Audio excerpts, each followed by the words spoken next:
Enforcement Agency sa umano'y mga Pinangalan ng conspirators na Digong sa ICC sa War on Drugs, PKK Kills. Pinangalanan na si Napato, si Go, Agbayalde, Gire, etc. Ngayon ay 14 February 2026, Sabado.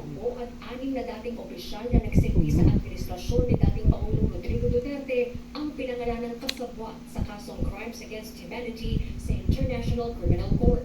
Nakalista sila sa 16 na bahid ng dokumentong naglalaman ng charges. Drafted mga pangalan ng mga conspirators.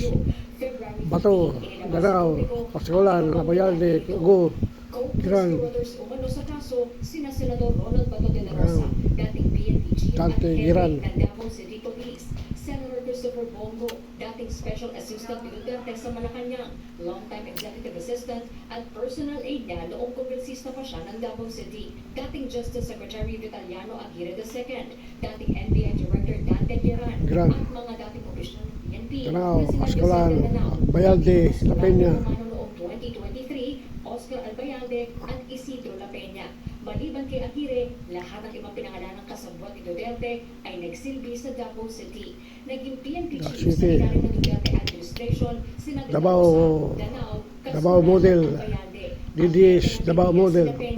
Ayon sa prosekusyon, mula November 2011 hanggang March 16, 2011, 2019. nagkaroon si Duterte at ang mga kasabwat ng isang common plan o kasunduan para i-neutralize sa pamamagitan ng karahasan gaya ng pagpatay ang mga umano'y kriminal na may kaugnayan sa iligal na droga. Kinasangkapan umano ni Duterte at mga kasabwat ang tinaguriang Davao Death Squad o Death Plan, DDS Davao Death Plan, kasama ang mga hitmen at ilang low-level Davao Death Squad. para ipatupad ang plano.